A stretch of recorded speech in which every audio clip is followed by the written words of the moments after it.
Assalamualaikum warahmatullahi wabarakatuh.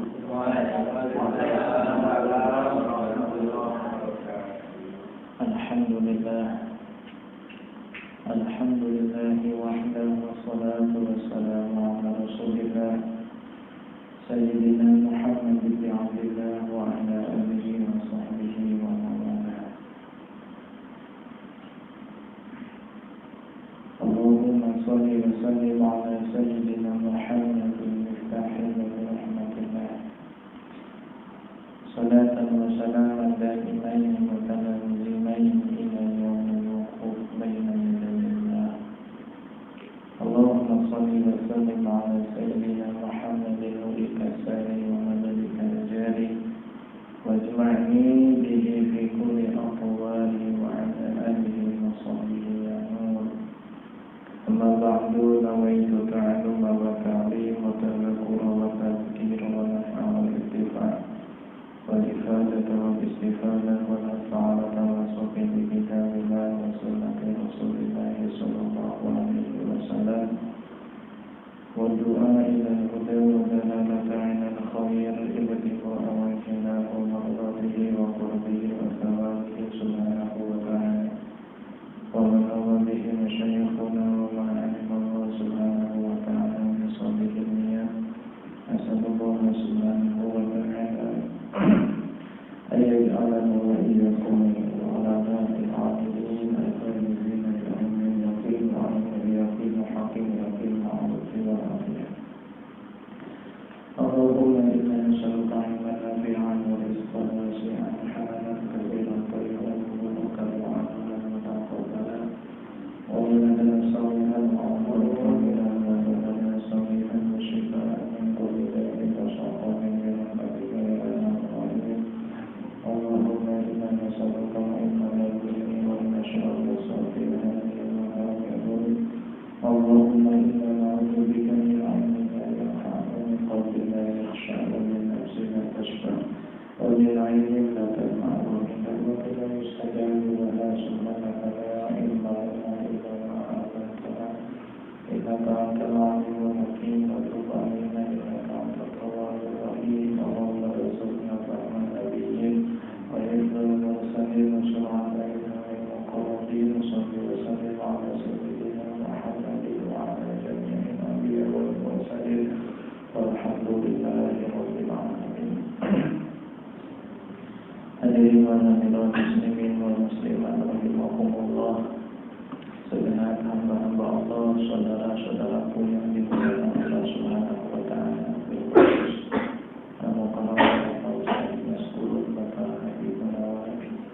Dan seluruh keluarga RT 8 yang hadir pada malam hari ini, yang mudah-mudahan semuanya selalu diberikan kesehatan dan panjang umur, kekuatan iman dan Islam, diberikan taufik dan hidayah, mendapat ampunan Allah Subhanahu wa taala, diberikan keberkahan dan keselamatan di dunia wal barzakh wal akhirah. Amin ya rabbal alamin.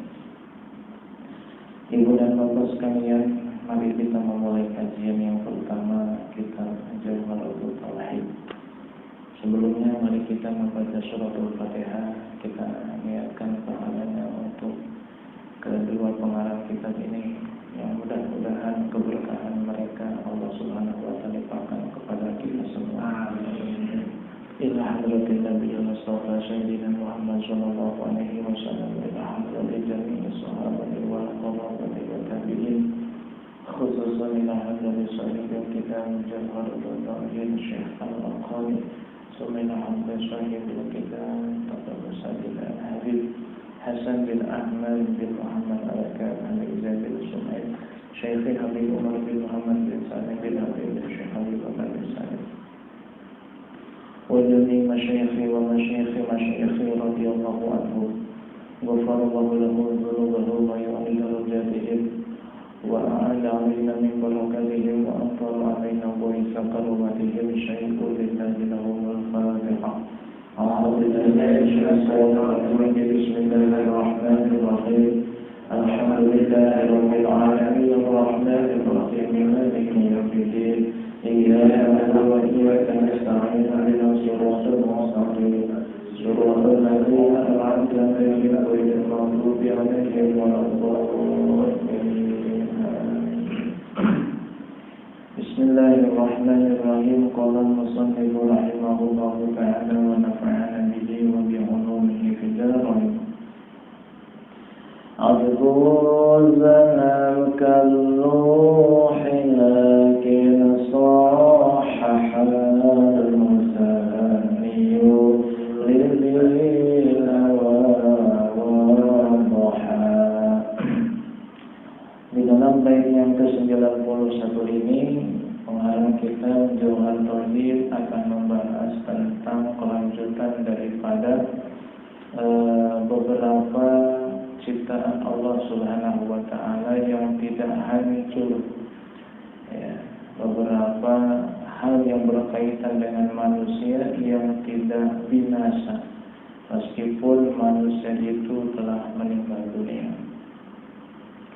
Di dalam bait ini beliau mengatakan ajbuz zanab. Adapun ajbuz zanab, tulang ekor. Ajbu zanab. Ajbu artinya tulang yang bentuknya seperti khordalah, seperti biji sawi. Yang pernah melihat biji sawi, tulang kecil ya. Ini ada tulang yang ukurannya seperti biji sawi. Tulang ini terdapat di akhir atau di ujung daripada tulang punggung, ya, tepatnya pada tulang ekor. Jadi punggung manusia paling bawahnya ujung tuh, itu ada tulang yang berbentuk seperti biji sawi. Nah, itu namanya ajbu zanab, ya, atau bahasa simpelnya tulang ekor. Cuman kalau dibahasakan tulang ekor, khawatir dipahami ini tulang besar. Ternyata tidak. Ini tulang bentuknya sangat kecil, sebesar biji sawi. Tahu kan biji sawi? Pernah lihat enggak? Belum. Belum lihat apa? Gimana? Belum lihat. Ibu-ibu biasanya tuh tahu enggak sawi? Tahu bijinya? Kayak gimana? Kecil ya. Nah itu. Jadi ada tulang yang sebesar biji sawi. Letaknya di paling bawah tulang punggung. Biasa disebut dengan tulang ekor. Nah, ajbuz zanab atau tulang ekor ini karruhi, seperti ruh. Maksudnya seperti dalam hal sama-sama tidak binasa, sama-sama tidak hancur dan tidak rusak, meskipun manusia itu telah wafat. Baik manusia yang beriman, manusia yang saleh ataupun yang kafir atau yang fasik, ketika mereka sudah meninggal, maka ruh tidak ikut meninggal, ruh tidak ikut hancur, ruh tidak ikut binasa. Begitu juga tulang ekor ini tidak hancur, meskipun dia sudah meninggal ratusan tahun yang silam, bahkan ribuan tahun yang silam, tulang ekornya masih ada. Lakin sahahal muzanni lil bila wa wadhaha. Tapi ada salah satu ulama di dalam mazhab Asy-Syafi'i yang disebut dengan Al-Imam Al-Muzanni. Beliau berpendapat bahwa tulang ekor ini juga binasa, hancur. Maka di dalam masalah ini ada dua pendapat ya. Pendapat yang masyhur ya, bahwasanya tulang ekor atau yang disebut di dalam istilah kitab ini atau dalam fikih atau di dalam hadis dengan sebutan ajbuz zanab, ini tidak binasa, tidak hancur. Pendapat yang masyhur ini ya. Kecuali pada saat tiupan malaikat Israfil yang pertama. Pada saat tiupan yang pertama ini hancur, begitu. Tapi sebelum daripada itu, meskipun manusia sudah meninggal ratusan tahun, tulang ekornya tidak akan pernah hancur. Baik. Al-Imam Al-Muzanni yang memiliki nama asli Al-Imam Ismail bin Yahya Al-Muzanni, beliau memilih pendapat bahwasanya tulang ekor ini hancur, ya, dengan berpegangan kepada sebuah dalil yang sifatnya umum, yaitu Allah Subhanahu wa taala berfirman, kullu man 'alaiha fan. Kullu man, segala apa yang ada, 'alaiha, di atasnya, di atas bumi, fan, itu binasa, itu hancur.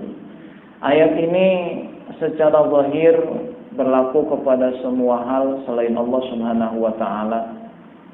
Ya, jadi semua yang ada di permukaan bumi itu binasa, itu hancur. Dan yang namanya tulang ekor termasuk ke dalam keumuman ayat ini, ayat kullu man 'alaiha fan. Maka Al-Imam Al-Muzani, ya, mengatakan bahwa apabila manusia saja binasa, maka tulang ekornya pun binasa.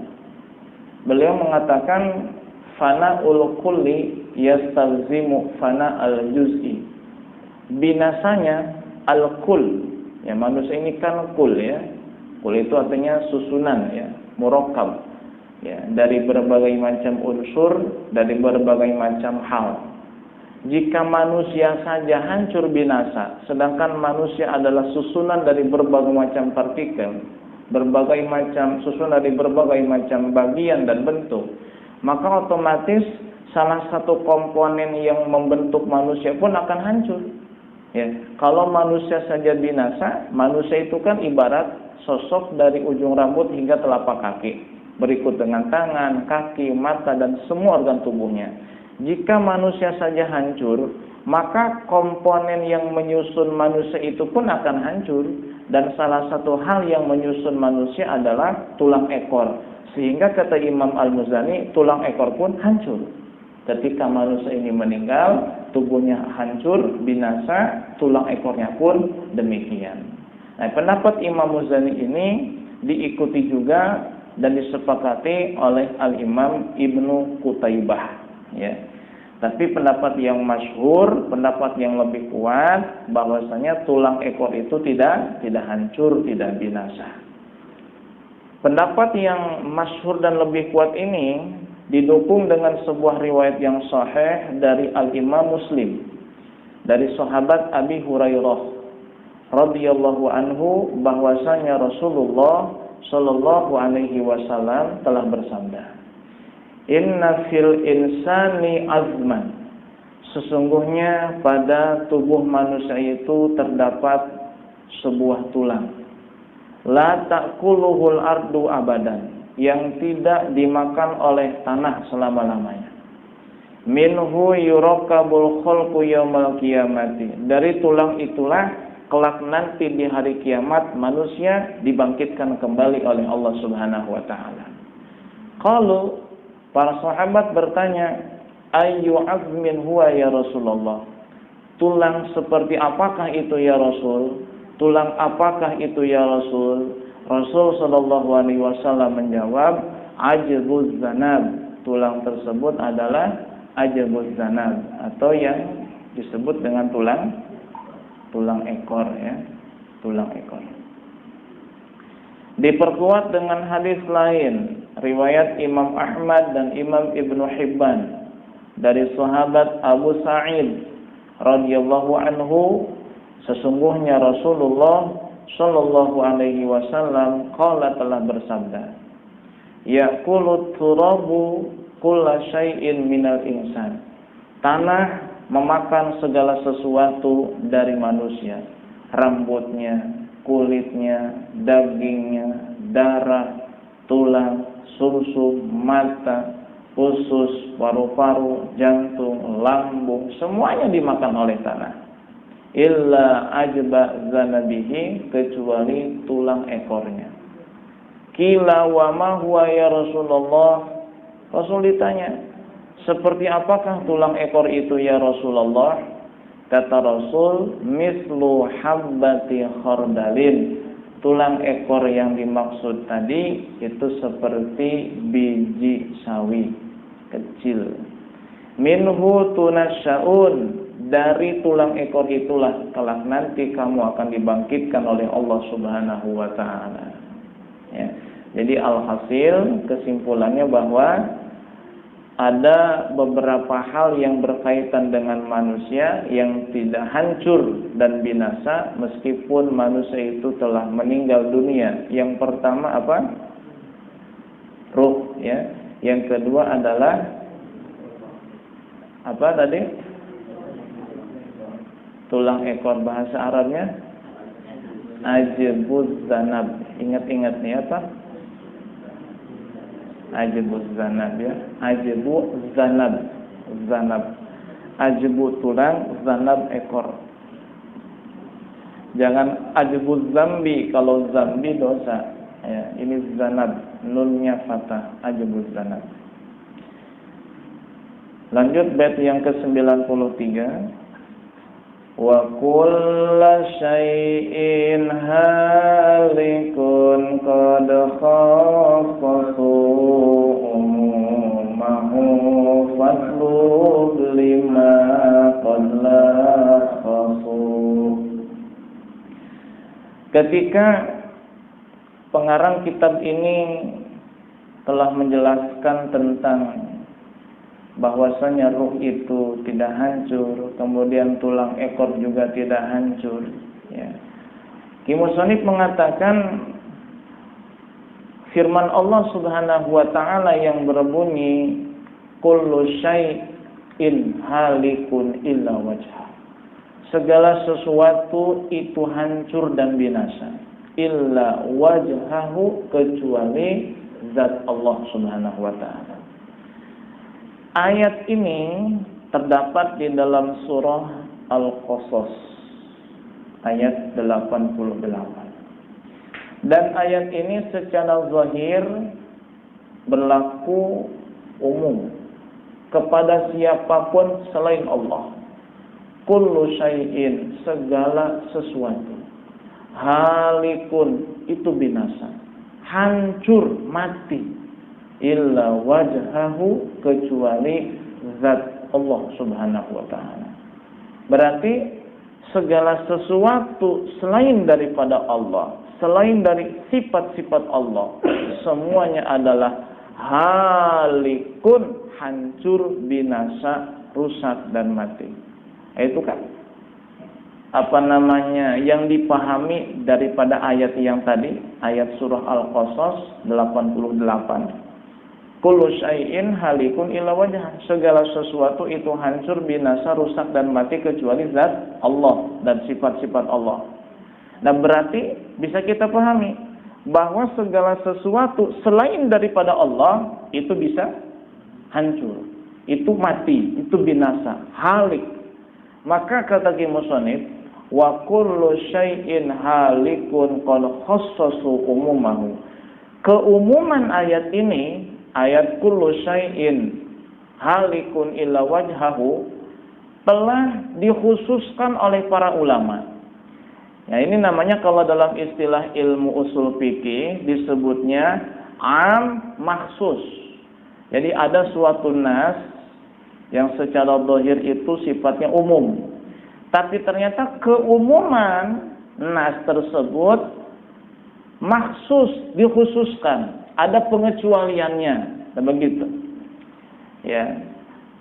Jadi keumuman daripada ayat ini berlaku hanya pada makhluk-makhluk Allah yang tidak dikecualikan di dalam hadis Nabi Sallallahu Alaihi Wasallam.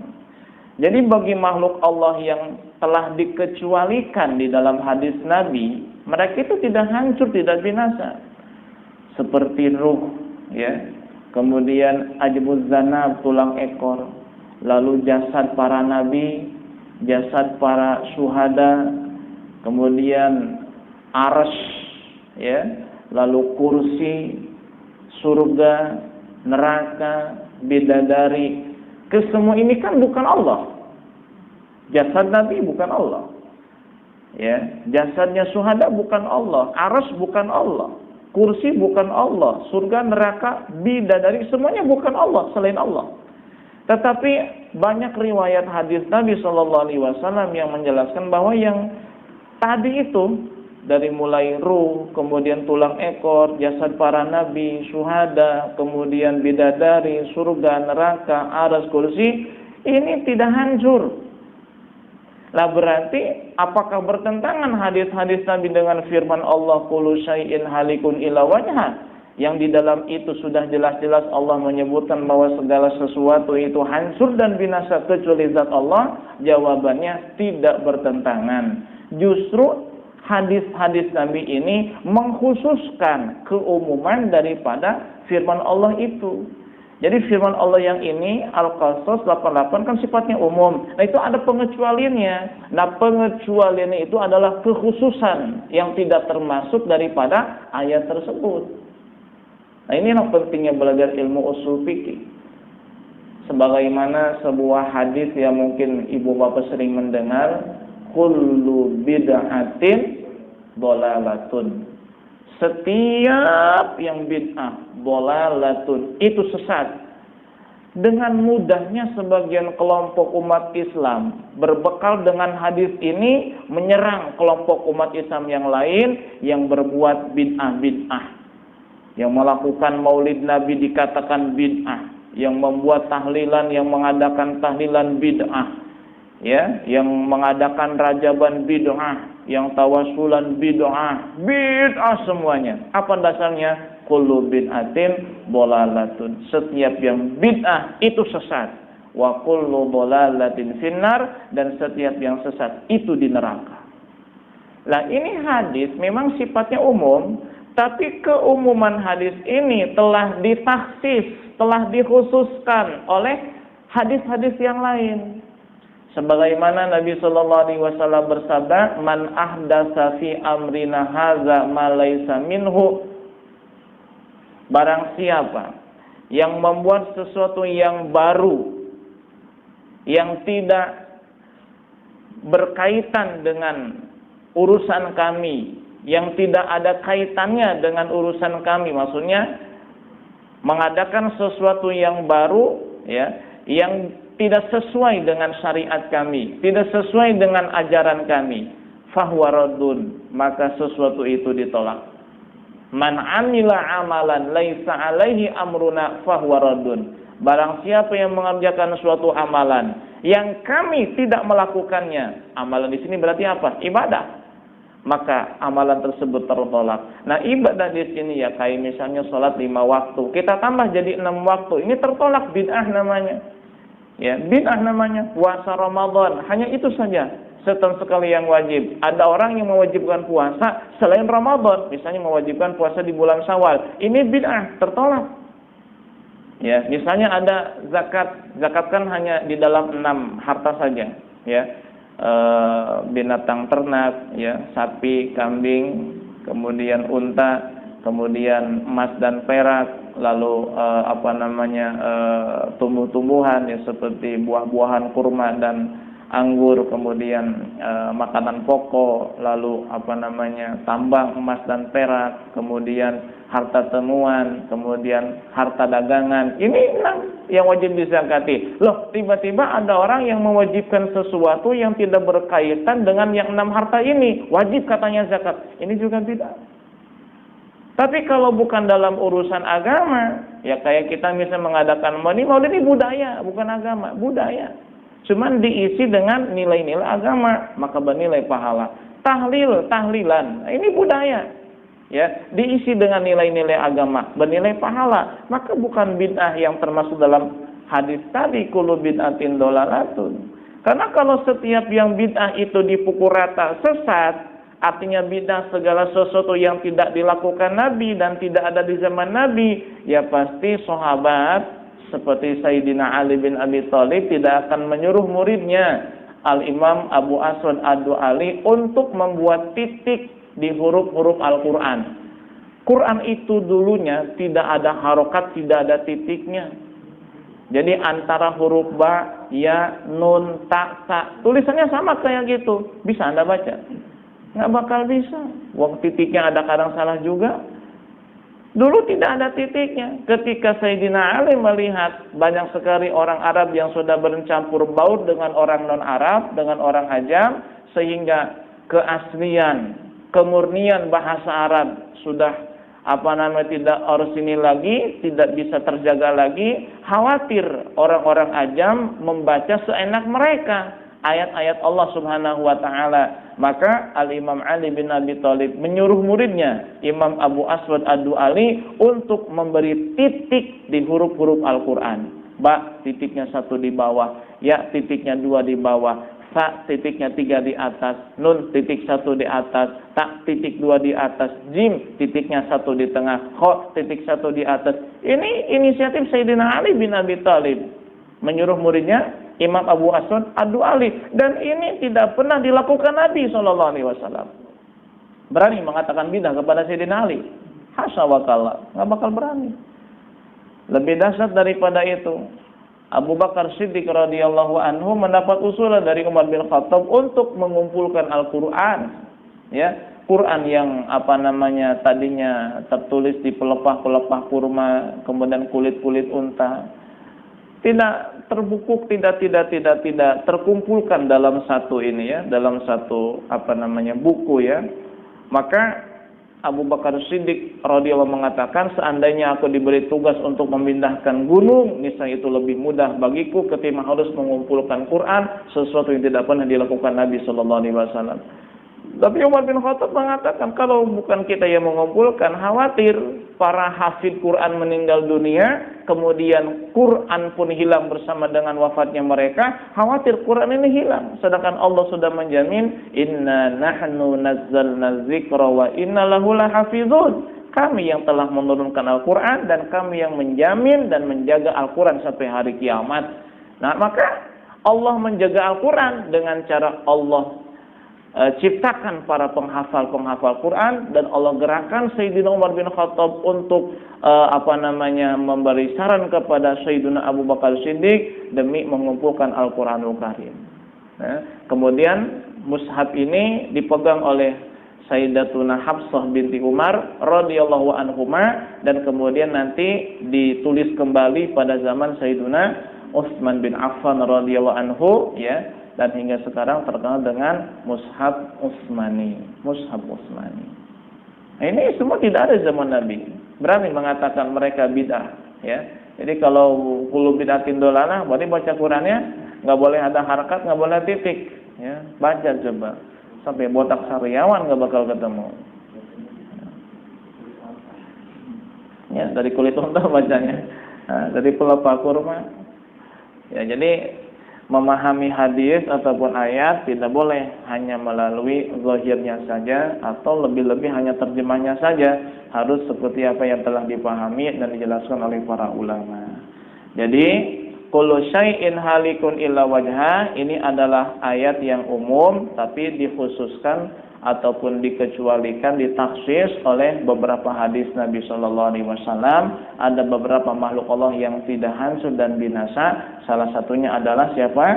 Nabi, ya, kemudian orang-orang yang mati syahid, bahkan makhluk seperti aras, kursi, surga, neraka, bidadari, semuanya tidak hancur, bahkan ruh dan tulang ekor pun tidak hancur. Itu pengecualian, ya. Dan itu semua tidak hancur karena ada izin Allah Subhanahu wa ta'ala. Wala takhud wallahu a'lamu bis-shawab.